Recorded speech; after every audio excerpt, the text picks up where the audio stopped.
रमजानच्या निमित्ताने इस्लाम धर्माचा संदेश आणि शिकवणुकीचं महत्त्व याविषयी संवाद साधण्यासाठी इस्लामचे अभ्यासक कासिम मलिक आज आपल्या स्टुडिओत आले आहेत। नमस्कार। नमस्कार। 9:30च्या बातमीपत्रात आपलं स्वागत। आज रमजान ईद आहे। महिनाभराच्या उपवासानंतर आजचा हा सण साजरा होतोय। सर्वप्रथम ह्या रमजान ईदच्या आपल्याला मनापासून शुभेच्छा। धन्यवाद। मला असं सांगा की आजच्या ह्या सणाचं महत्त्व काय आहे आणि वैशिष्ट्य काय आहे? रमजान हा ईद उल फित्र हे रमजान ईद आहे आणि शाबान नंतर रमजानचा हा महिना येतो। हा 12 महिन्यामध्ये एक महिना असा असतो की ज्याच्यात आम्ही उपवास ठेवतो आणि या उपवासामध्ये असं असतं की आम्ही दिवसभर काही न खाता न पिता ईश्वराची जी इच्छा आहे त्याच्यावर आपली इच्छा ती सोडून ते आम्ही ईश्वराच्या इच्छेवर चालतो। आणि रमजान ईद हा बंधुतेचा आणि मानवताचा एक प्रतीक आहे आणि सर्व धर्मांचे लोक याच्यात येतात आणि आम्ही एकमेकांना ग्रीटिंग्स देतो, शीरखुर्मा देतो आणि रमजान हा एकत्रित एक असा एक म्हणजे उल्हासाचा आणि एक ऐश्वर्याचा एक सण आहे। बरोबर आहे। आणि हा महिना संपल्यानंतर म्हणजे रमजानचा महिना संपल्यानंतर आज जी ईद येते ह्या ईदचं औचित्य काय आहे? ही ईद जी आहे ह्या ईदेचं औशिष्ट्य असं आहे की ह्याच्यात आम्ही पूर्ण महिना अशी एक ट्रेनिंग आहे। जशी आपल्या बॉडीला ट्रेनिंग लागते तशी आपल्या आत्मेची पण एक ट्रेनिंग असते आणि हे ॲक्च्युली आत्मेचं एक सशक्तीकरण आहे। एक आत्मेची एक ट्रेनिंग आहे की आपल्या इंद्रियांवर आपल्या इच्छांवर आपण कसं कंट्रोल करू शकतो आणि ते कंट्रोल आल्यानंतर माणूस स्वतःचीच त्याला जाणीव होते।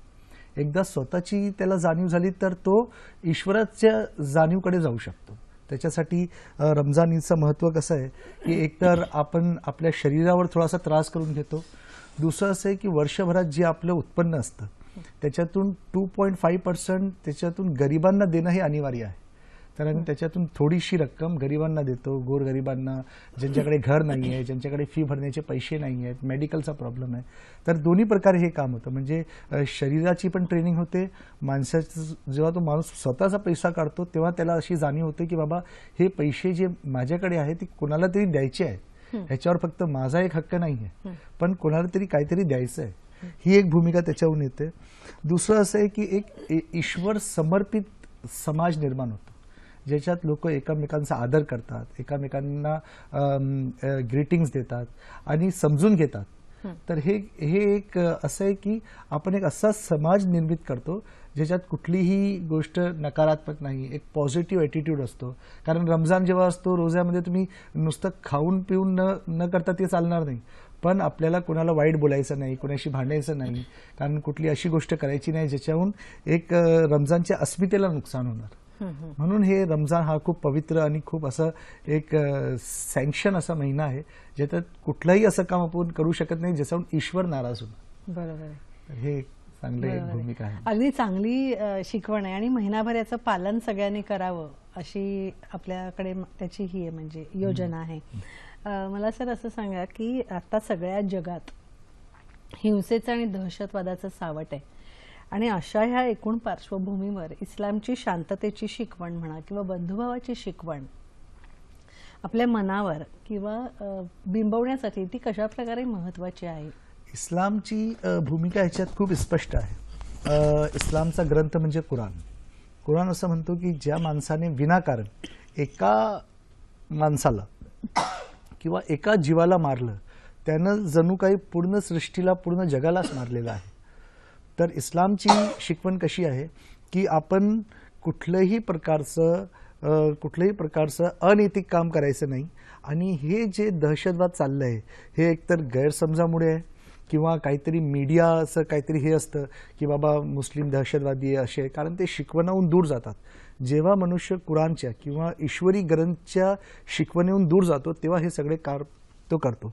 किंवा काही इगो असतो, लोकांना असं वाटतं की नाही बाबा हे आपण केलं तर आपला समाज पुढे जाणार, पण समाजाला पुढे घेऊन जाण्यासाठी त्याच्यासाठी एक प्लॅनिंग लागते आणि कुराण ती प्लॅनिंग देतो। कुराण सांगतो पण हे आता तुम्ही जे म्हणालात की काही माणसं ह्या चुकीच्या मार्गावर घेऊन जातात, तर ही मंडळी कुराणचं पालन करतच नाही त्याचा अर्थ. नाही, ती लोक कुराणचं पालन नाही करत किंवा किंवा कुराणचं मग जर ते त्यांनी लोकांना गैरमार्गावर घेऊन जातात, हां, चुकीच्या दिशेने चुकीच्या घेऊन दिशेने घेऊन जातात. किंवा कुराण हा स्पष्ट आहे की बाबा कुणालाही विनाकारण तुम्ही काही करू शकत नाही, हात लावू शकत नाही. पण कुराण तर असं सांगतो की तुमचा शेजारी जर उपाशी आहे तर तुम्ही नमाज पढा, काही करा, तुमचं काही ते पुण्याचं होणार काही नाही. पुण्याचं होणार नाही. म्हणजे शेजारी कोणी भूकं असणार तर तुम्ही काही करा, कितीही हे करा, पण तुमचं हे होणार नाही. तर कुराण खूप स्पष्ट आहे.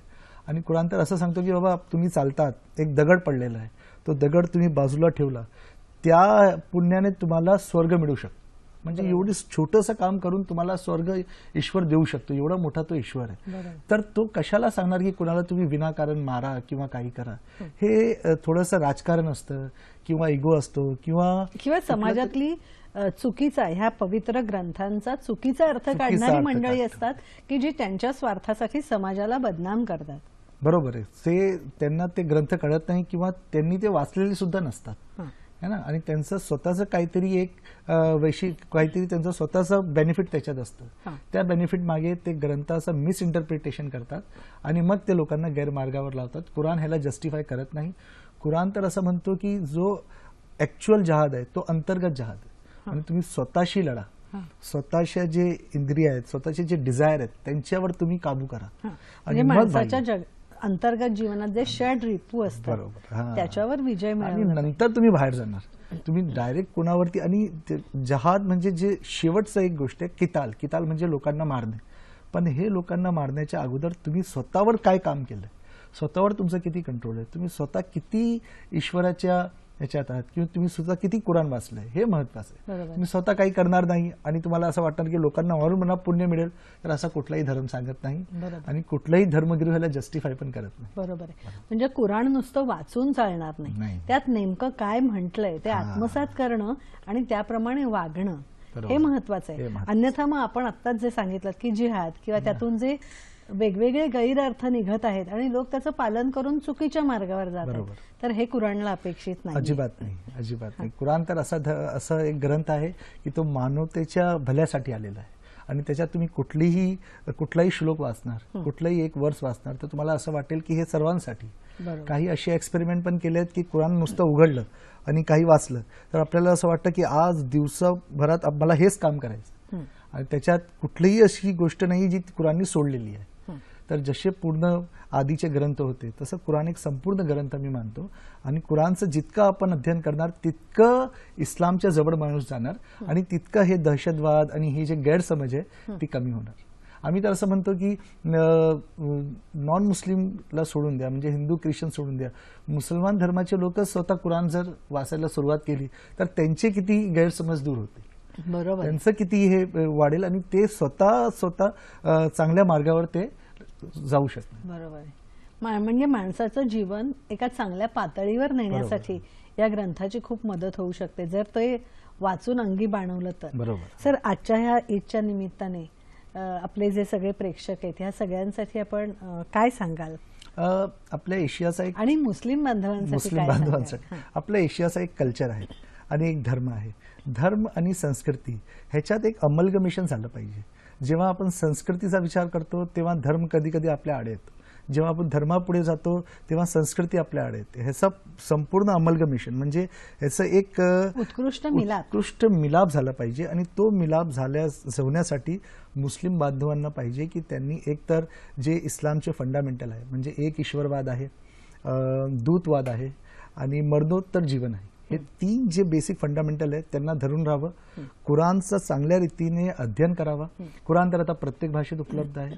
आणि अध्ययन करून मग स्वतःला काय ते समजतं एक अमलगमेशन करून त्यांनी त्याच्यावरती अंमलबजावणी केली पाहिजे. तेव्हा आपलं राष्ट्र किंवा आपला देश किंवा पूर्ण जगात हे बंधुत्व किंवा हे काय सांगतो आपण इक्वॅलिटी ही एकात्मतेची भावना निर्माण होणार आणि आपण पुढे जाऊ शकतो. सर, आपण इथे आलात आणि आज रमजान ईदच्या निमित्ताने कुराणाचं महत्त्व आणि रमजान ईदचं महत्त्व आमच्या मुस्लिम बांधवांना आणि पाहणाऱ्या सगळ्यांनाच नीट समजावून सांगितलं, त्याबद्दल धन्यवाद.